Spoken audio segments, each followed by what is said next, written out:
And I'm gonna get a lot of too, but honestly, there could be the way where you put Crawford over. You know, he coming behind his jab, he throwing straight punches, he going to the body, going in up and down. He just got to tighten up a little bit on his defense, but other than that, man, he good. Who holds the top pound-for-pound spot in boxing? That debate never ends. But recently, David Benavidez, known as the Mexican Monster, shared his honest opinion about Terence Crawford. He wasn't issuing a challenge, just giving credit. Crawford moved up to 168 pounds and didn't just beat Canelo Alvarez, he completely took over the fight. A smaller man who climbed the divisions made Canelo, who most considered unbeatable, look completely outmatched. Is he on the Mount Rushmore of Hell boxers? Yeah. Yes. Fuck yeah. Yeah? 3-time undisputed. He just beat Canelo. Yeah. The face of boxing. So now you can say Bud is the face of boxing. Greatest of all time, or? Greatest of all time. Yeah. I don't feel like it can never be one great, but he definitely one of the greatest of all time. Benavidez has been a champion multiple times and has never tasted defeat, so he knows what greatness looks like. His words about Crawford went far beyond a simple compliment. In a sport where fighters constantly talk themselves up, Benavidez did something rare. Even though he sees himself as the best, he placed Crawford among boxing's all-time greats without hesitation. To him, Crawford is a once-in-a-generation fighter who changed the sport in ways most people won't fully appreciate. Terence Crawford, because, you know, he beat, he did something I didn't think he was going to do. You know what I mean? He went and he beat Canelo. You know, that's 3 weight classes going up. You know what I mean? And he made it look pretty easy. So you have to give it to Crawford. This kind of praise coming from someone as tough as Benavidez carries serious weight. After watching Crawford move through weight classes and collect every title, Benavidez gave him full respect. But the most revealing part came when Benavidez was asked what impressed him the most. He didn't bring up Crawford's speed, his footwork, or his ability to switch stances. He pointed to something far deeper. He said Crawford's heart stood out above everything else. What truly amazed Benavidez was that Crawford chose to exchange punches with a bigger and harder-hitting Canelo in the later rounds, even when he was already clearly winning. What impressed me the most was Crawford's ability to stay focused in the fight, and not only just to stay focused and box, but he also got rugged in there. You know what I mean? He started brawling with him towards the late rounds. You know what I mean? That's something I appreciate in a fighter. You know what I mean? He was already up. He could have chose to just box, but he went in there and he tried to brawl with him in the last round. So that's really what impressed me. His heart more than anything impressed me. Crawford wasn't satisfied with just getting the win. He wanted total control and complete dominance.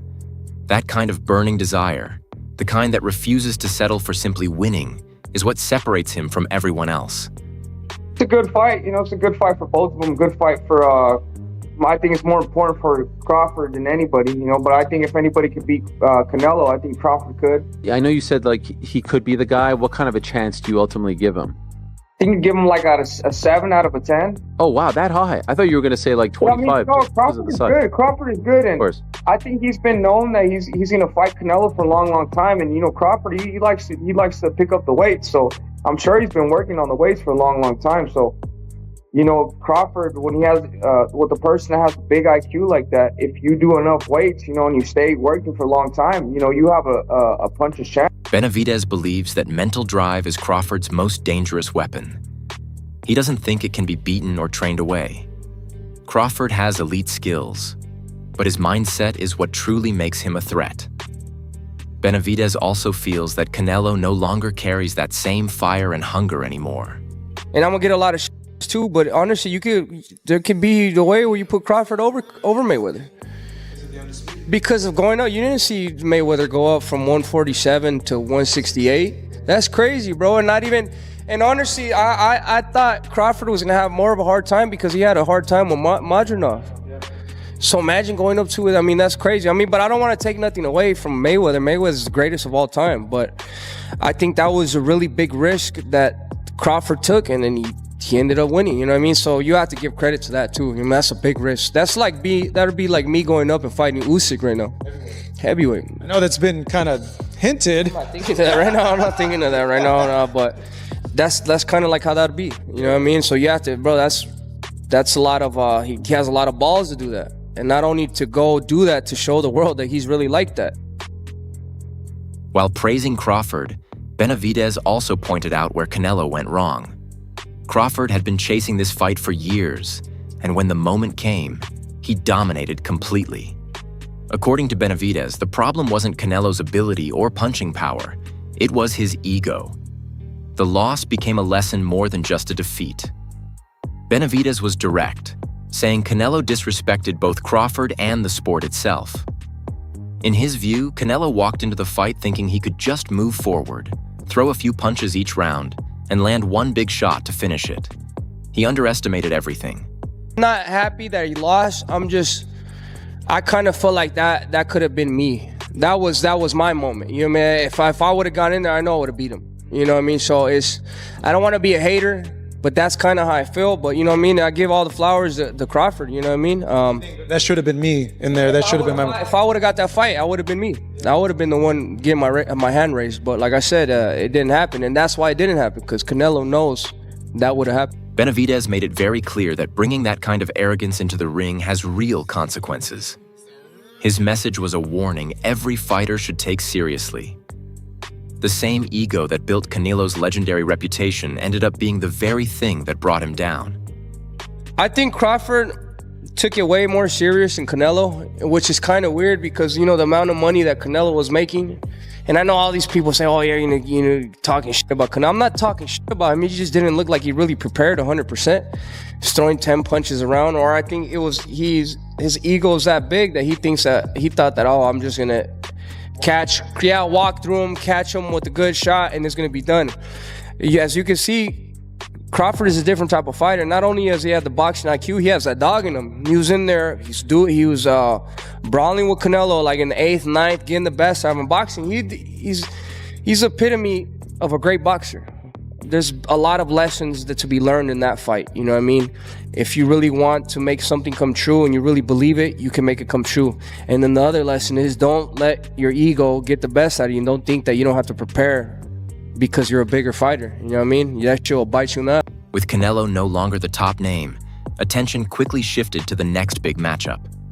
Crawford and Benavidez seemed like the perfect fight.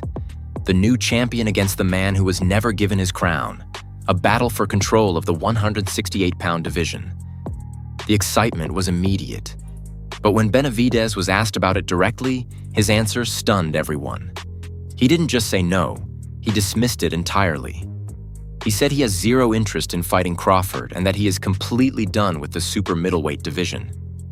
He even made clear he wouldn't return for a big money fight with Canelo either, proving this wasn't about the paycheck. Could you still make 168? Is that a possibility? Honestly, bro, my plan is after this fight, I want to go down to 154.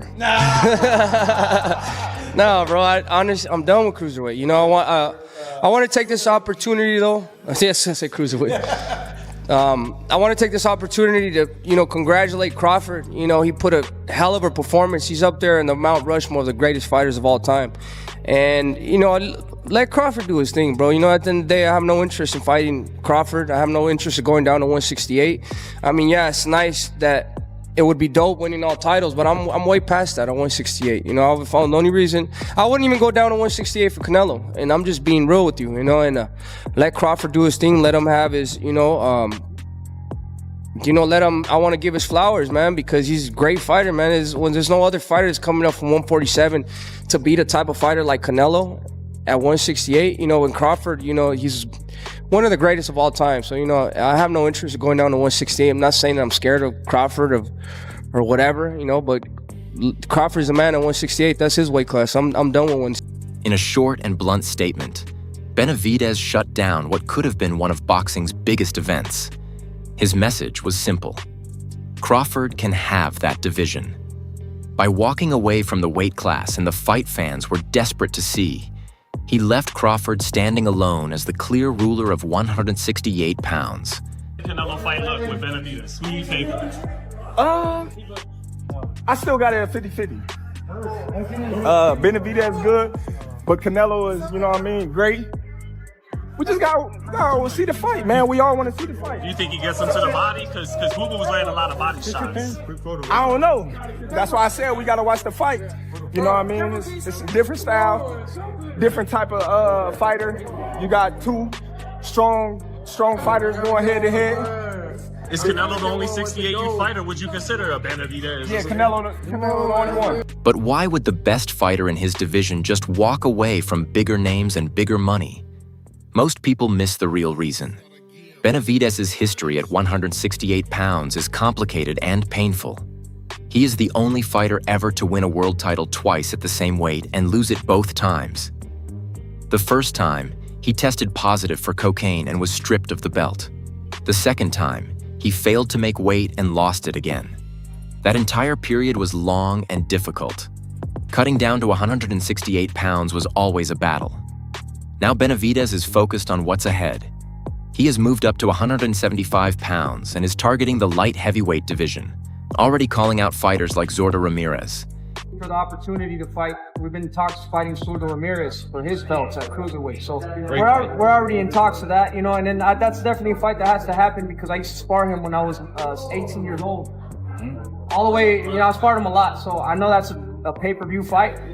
So it was a pay-per-view sparring session, so the fight is going to be, you know, way better. But yeah, definitely, that's in my sights. You know, I definitely want to go up to cruiserweight. You know, I want to be a reigning defending champion at light heavyweight and then make my way up to cruiserweight. But in doing all this, he is essentially handing Crawford the 168-pound throne. It's a sign of respect, but also a firm statement that he has no intention of looking back. I put 5. That's right. That's cheating. I love it. That is cheating. That's a heel turn. You the boss. I love it. That's a heel turn. I love it. You do that 5. Now here's the thing. Here's the thing. Roy at his peak. Just remember this. If Roy would have retired after the Ruiz fight, he would have replaced Sugar Ray Robinson as the greatest fighter of all time. I agree. Right? But he didn't, and the rest of that stuff is in there, right? So I get it. But Roy at his peak, I think, had a higher peak than anyone on this list. I agree. Okay, Manny Pacquiao, we've all said it a million times. I think he is, outside of Sugar Ray Robinson, I have Manny Pacquiao's second greatest pound-for-pound fighter ever. Floyd Mayweather never lost. And did he cherry-pick when and where? Yes. But guys, from 130, 135, he cleaned out 135. He beat the best guy at 130, beat the best guy at 135. Yes, did he pick and choose at 140, 47, and 54? Yeah, but he won all those fights. That's right. And he beat a lot of good fighters. And more than that, put Floyd at his best with anyone through history. You do not know who wins. That leaves boxing with one big question sitting in the air. Did ego cost Benavidez his titles and rob fans of the ultimate super fight? Or is he simply stepping aside from the fighter he just called one of the greatest of all time?